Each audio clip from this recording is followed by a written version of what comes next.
Hi guys, Karthik this side. Good morning. Welcome back to my channel. So in this video, we will be talking about the IBS subject for your Group 2 paper. So first of all, I hope आपकी पढ़ाई बहुत अच्छी चल रही है because it's only 3 months left in your examination and mine too. I am going to appear for my Group 1 examination. So काफ़ी लोगों के DMs आ रहे थे मुझे कि आप एक IBS से रिलेटेड एक गाइडेंस वीडियो काइंड ऑफ बना दो। मैंने ना इस वीडियो को 3 पार्ट्स में डिवाइड किया है। So first one would be कि मेरा क्या स्ट्रैटेजी था मई में जब मैं अपियर हो रहा था सिर्फ ग्रुप 2 के लिए, तो IBS के लिए क्या स्ट्रैटेजी था। सेकंड वन वुड बी कि मार्केट स्कीम कैसे रहेगा सब्जेक्ट वाइज और आपको किस सब्जेक्ट पे ज़्यादा ध्यान देना if you are specially appearing for group 2 exam papers and some dos and don'ts. ठीक है, तो लेट्स गेट स्टार्टेड। तो first of all, what was my strategy when I appeared for my me and M. So that was कि मेरे को पता था कि 3 पेपर्स हैं जिसमें DT और IDT का प्रिपरेशन बहुत अच्छे लेवल पे करना था मुझे, because see I am kind of person जिसने जनवरी में ये एक्सपेक्टेशन रखी थी कि मुझे 60-65 आई कैन स्कोर इन IBS और बाकी दोनों में मेरे अगर 50-50 भी होते हैं तो मेरा ग्रुप निकल जाएगा। But I was very very much wrong in that, because क्या हुआ कि जब एग्जाम्स आए और जब मैंने पेपर्स देखे थे तो पहले पहले 40 पेज का क्वेश्चन पेपर आया था जनवरी में और मई में 48 पेजेस का आया था। तो I will be not surprise if November में वापस 50-55 पेजेस के लिए क्वेश्चन दे दें। सो जब 40 पेजेस का क्वेश्चन आया था ना जनवरी में, सो आई डिसाइडेड इन में कि मुझे मतलब लीस्ट जो मेरा रिलायंस रहेगा ना वो मेरा IBS पेपर पे रहेगा, बाकी मेरा जितना भी फोकस रहेगा वो DT IDT पे रहेगा। तो मैंने ना ऐसा प्लानिंग करा था कि मैं इतना मल्टीपल रिवीजन और इतना कंसेप्चुअल क्लैरिटी रखूंगा DT IDT में, so that I can score exemption और I can at least target for exemption in these 2 subjects. And उसके हिसाब से फिर क्या होगा, मेरे अगर 40 मार्क्स मेरे आ जाते हैं IBS में तो मेरा ग्रुप क्लियर हो रहा है। तो इस तरीके से मैंने करा था। और मान लेते हैं अगर आपने ये टारगेट रखा और आपका एक ही अचीव होता है, मतलब फॉर एग्जाम्पल एक ही सब्जेक्ट में आप 60 प्लस रहते हैं और एक सब्जेक्ट में 50 प्लस ही रहता है, स्टिल आपका अगर 60, 50 और 40 आया तो आपका एग्रीगेट 150 बन जाएगा। ठीक है, तो मेरा ये स्ट्रैटेजी था कि मैंने IBS को लीस्ट इंपॉर्टेंट रखा था कि मेरे 40 मार्क्स ही मेरे को आ जाए। ठीक है, अगर आपके 40 मार्क्स से ज़्यादा आ जाते हैं तो that is well and good. अगर आपके मान लो 50 आ गए, 60 आ गए, तो दैट वो तो एक आपकी एक बोनस हो गया। बट मैं एकदम लीस्ट एक्सपेक्टेशन रखता हूँ सब्जेक्ट से और मैं एकदम ऐसा मान के चलता हूँ कि भाई खराब से खराब ही हो तो मेरा 40 नंबर बस आ जाए। सबसे पहले तो मैंने आपको ये बताया कि मेरा क्या स्ट्रैटेजी था। सेकंड, अब बात कर लेते हैं मार्किंग स्कीम के बारे में। If you are appearing for group 1 and group 2, मतलब बोथ ग्रुप्स में अगर आप अपियर हो रहे हो तो फिर आपके लिए एक एडवांटेज क्या हो जाती है कि आपके पास फर्स्ट ग्रुप के भी 3 सब्जेक्ट्स रहेंगे आपके IBS में और ग्रुप 2 के भी पेपर्स रहते हैं। बट प्रॉब्लम कहाँ जाती है ना, सिर्फ अगर आप ग्रुप 2 के लिए अपियर हो रहे हैं ना तो IBS आपके लिए थोड़ा सा बहुत ही ज़्यादा चैलेंजिंग पेपर हो जाता है। बिकॉज उसमें क्या है कि ग्रुप 1 के पेपर्स आप करने पढ़े हुए आपको काफ़ी टाइम हो गया या फिर आपको याद नहीं है, तो फिर वो सारे कॉन्सेप्ट्स को रिकॉल करने में एग्जाम टाइम में दिक्कत आ सकती है और वो लास्ट मोमेंट को करना भी नहीं चाहिए।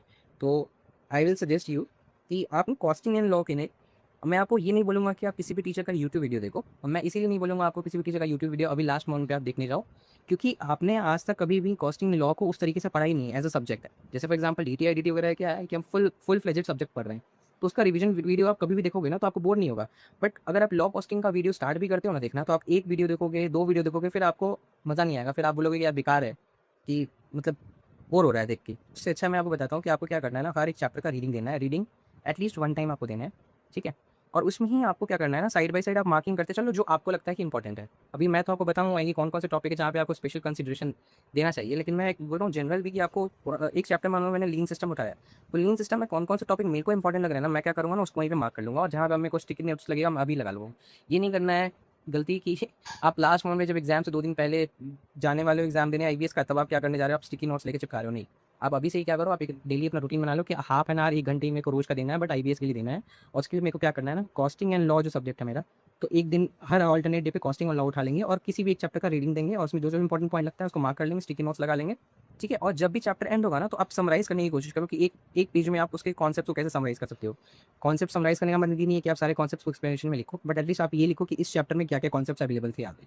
तो आप जब एग्जाम में जाओगे ना तो आप तो एक पूरा डिटेल इंडेक्स जो आप है वो तो कैरी करोगे ही, बट साथ में आपको क्या करना है ना, एक 1 पेज का समरी हर एक चैप्टर का होना चाहिए। फॉर एग्जाम्पल मान लो अगर आपके 10 चैप्टर हैं कॉस्टिंग में, तो 10 चैप्टर में आपके 10 पेजेस में आपके समरी हो जाएंगे, सो दैट जब आप क्वेश्चन पेपर देखोगे ना तो आपको यहाँ कॉस्टिंग का कोई क्वेश्चन अगर दिखता है, उसमें कुछ वर्ड दिखते हैं, जैसे फॉर एग्जाम्पल मान लो आपको बैड क्वालिटी गुड क्वालिटी जैसे कुछ वर्ड्स दिखे, तो आपको पता होगा कि अच्छा ठीक है, बैड क्वालिटी गुड क्वालिटी इस चैप्टर में ये कॉन्सेप्ट दिख रहा है, तो एटलीस्ट आप उस चैप्टर को फिर रेफर कर सकते हो और उसके हिसाब से आप इंडेक्स भी देख सकते हो। क्योंकि क्या है ना, अगर मान लो आप 100 पन्ने का या 50 पन्ने का इंडेक्स अपने साथ ले भी जाते हो, डिटेल इंडेक्स लेके जाना है फर्स्ट ऑफ ऑल आपको तो कॉस्टिंग लॉ के लिए, बिकॉज आपको पता नहीं है कि कहाँ पे कौन सा कॉन्सेप्ट है। ठीक है, आपने पढ़ा भी नहीं है इसको, लेकिन फिर भी आप सोचो कि अगर आप डिटेल इंडेक्स लेके भी जाते हो 50 पन्ने का, तो उसमें भी ढूंढने में काफी टाइम चला जाएगा।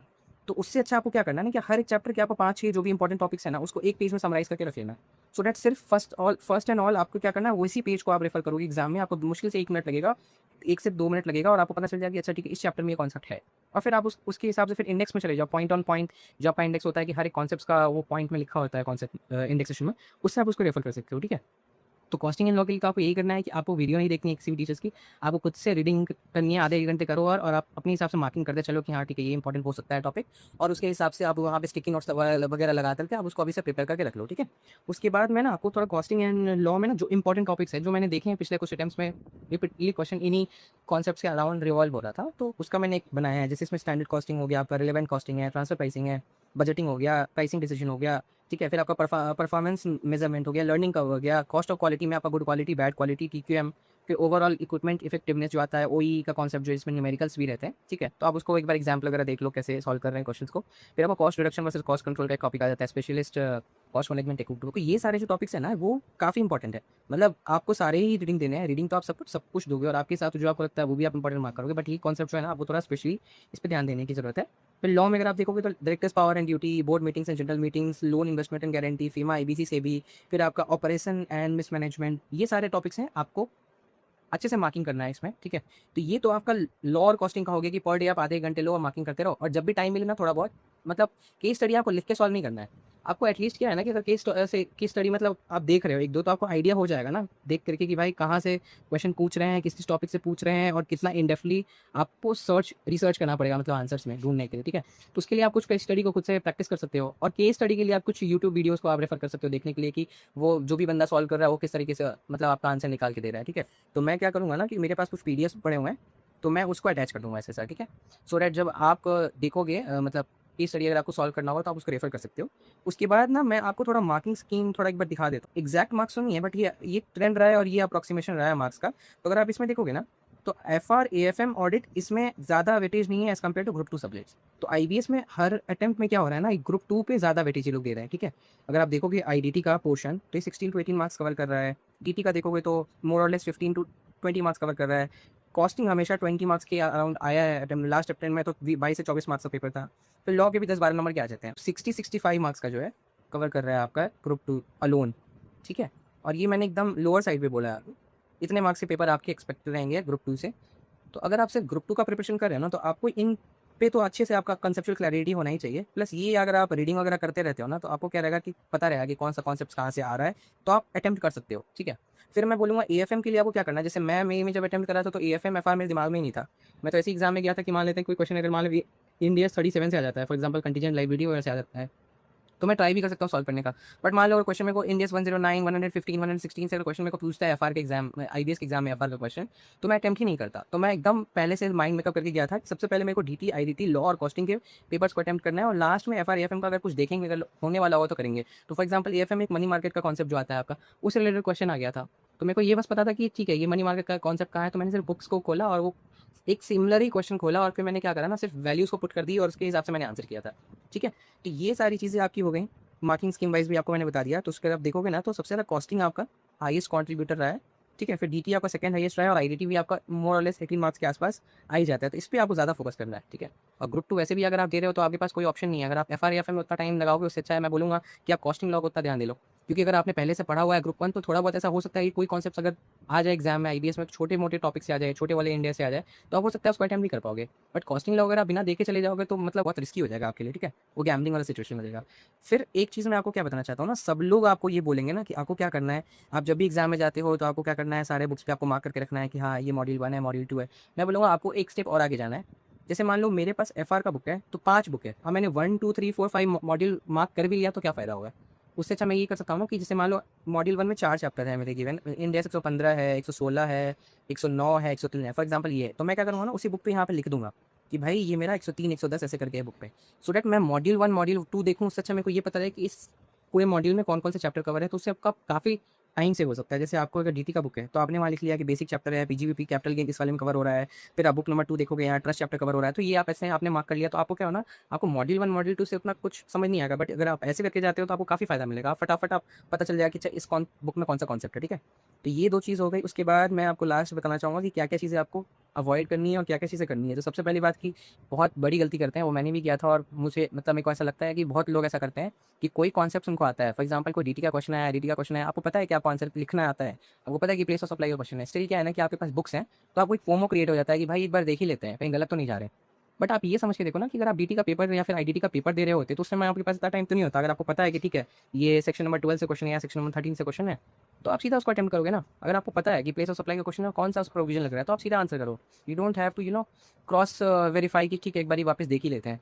ठीक है, फिर आपका इंडेक्सेशन मैं आपको बोलूँगा कि डिटेल्ड आपको कैरी करना है। बाकी सब्जेक्ट्स का आप अपने हिसाब से कर सकते हो। अगर मान लो आपने किसी टीचर से पढ़ा है ना, तो मैं आपको रिकमेंड करूँगा कि अगर आपने किसी टीचर से पढ़ा है तो उनके ही इंडेक्स को फॉलो करो। बिकॉज़ क्या होता है ना कि जब आप एग्ज़ाम में जाओगे, अगर आप मान लो आपने कभी मॉड्यूल पढ़ा ही नहीं, जैसे मैंने कभी मॉड्यूल पढ़ा ही नहीं था, तो मैं अगर मॉड्यूल पढ़ा ही नहीं है, तो अगर मैं उसका केस स्टडी का मैं अगर उसका इंडेक्सेशन लेके भी चला जाऊँ तो क्या फ़र्क पड़ता है? मेरे को तो पता ही नहीं होगा ना कि कहाँ किस पेज पे क्या लिखा था। क्योंकि स्टडी मटेरियल में जितना चीज़ें लिखा होता है उतना बुक्स में आपने कवर नहीं होते हैं, जो आप फैकल्टी के बुक होते हैं। तो कोशिश करना कि जिस टीचर से आप पढ़ रहे हो ना, उनका इंडेक्सेशन अवेलेबल होता है। बाकी सब्जेक्ट लॉ और पोस्टिंग के लिए तो मैंने क्योंकि स्टडी मटेरियल को रेफर किया था, तो मैंने इन डेप्थ जो है ना इंडेक्सेशन मेरे पास थी। एक रोहित सर हैं, रोहित चपर सर, तो उनका ही मैंने फॉलो किया था और उन्होंने बहुत इन डेप्थ में मतलब लॉ और कॉस्टिंग के लिए डाला हुआ था इंडेक्सेशन। ठीक है, तो मैं इंडेक्स वो एक बार आपको टेलीग्राम पे दे दूँगा। ठीक है, उसके बाद आपको ये ज़रूर पता होना चाहिए, इसलिए मैंने बोला आपको कि आप अपने ही बुक्स को कैरी करना जो टीचर आपने पढ़ा है, और अगर उसमें मान लो थियरी जो पोर्शन है वो अगर डिटेल में कवर है ना, तो आप कोशिश करो कि उनकी बुक्स को कैरी करो। ठीक है, सेफर साइड के लिए आप स्टडी मटेरियल रख लो, बट अगर आप क्वेश्चन आता है ना, सबसे पहले अपने ही बुक्स को उठाओ। बिकॉज़ क्या है ना, आपको पता है कि कॉन्सेप्ट्स कहाँ पे हैं, चैप्टर में कहाँ पे ये कॉन्सेप्ट दिया है वो आपको पता होगा एज़ कम्पेयर टू अगर आप स्टडी मटेरियल देखोगे तो। ठीक है, और उसके बाद मैं आपको बताना चाहूँगा कि आपको तो ये तो मैंने बता ही दिया कि अगर आप लॉ कॉस्टिंग रोज़ आप देखते रहोगे स्टडी मटेरियल, तो आपको पता रहेगा कि कौन से कॉन्सेप्ट्स कहाँ से आ रहे हैं। ठीक है ना, ओवर सर्च नहीं करना है, एक क्वेश्चन में 5 से 7 मिनट देना है। एक क्वेश्चन मतलब जैसे मान लो एक क्वेश्चन नंबर 1 है तो उसके 3 सब पार्ट्स हैं, ए, बी, सी। तो मैं एक ए पार्ट के लिए फॉर एग्जांपल बोल रहा हूँ कि आपको 5 से 7 मिनट देना है। अगर आपको आंसर नहीं मिल रहा है, आप उसको छोड़ो। क्योंकि क्या है ना, एक बार आप 1 टू 5 तक क्वेश्चन, अगर 4 क्वेश्चन तक आपका हो जाता है, कंप्लीट हो जाता है, उसके बाद वापस आपका जो क्वेश्चन बच रहा है आप उसको वापस एक बार अटेम्प्ट कर सकते हो। बट क्या होता है ना, मैंने क्या गलती करी थी, 30-30 मिनट में एक क्वेश्चन पे लगाया और वो मेरे को आंसर भी नहीं मिला, फिर इतना टाइम वेस्ट हो जाता है, वो आपको नहीं करना है। ठीक है ना, उसके बाद आपको जो 1 पेज का नोट्स का मैंने बता ही दिया, और कुछ केस स्टडी मैंने बोला ना आपको कि आप यूट्यूब से किसी भी टीचर का जो भी मतलब सॉल्व कराते हैं केस स्टडी, उनके सिर्फ वीडियोज़ को देखो और आप एनालाइज़ करो कि किस तरीके से वो फाइंड कर रहे हैं आंसर्स को। ठीक है, और उससे क्या होगा ना, थोड़ा बहुत आपका कॉन्सेप्ट रिवाइज़ हो जाएगा। जैसे फॉर एग्जाम्पल मैंने बहुत सारी केस स्टडी देखी थी ना, तो मेरे को काफ़ी टाइम पढ़े हुए हो गया था FRAFM, तो वो कॉन्सेप्ट एटलीस्ट पता चल गया था कि अच्छा ठीक है, ये मनी मार्केट था या फिर ये फ्यूचर्स था, ये स्पेकुलेशन था। ठीक है, भले ही मैंने उसका पढ़ के मैं IBS के लिए गया नहीं था। तो ये सारी चीज़ें आपको हेल्प करेंगी। इसके अलावा भी अगर आपके कोई डाउट्स रहते हैं तो आप मेरे को कमेंट सेक्शन में पूछ सकते हो। You can ask me in you can join our Telegram group, और वहाँ पे मैं सारे नोट्स वगैरह अपडेट करता रहता हूँ, जो भी मेरे को चीज़ें इंपॉर्टेंट लगती है। तो वहाँ भी you can join and connect with me, और वहाँ पे भी हम सारे डिस्कशंस कर सकते हैं। आई होप आपको पसंद आया होगा। If you like this video तो please like, share and subscribe and share with your friends who are going to appear for CA final exams, and we'll see you in the next video. Thank you.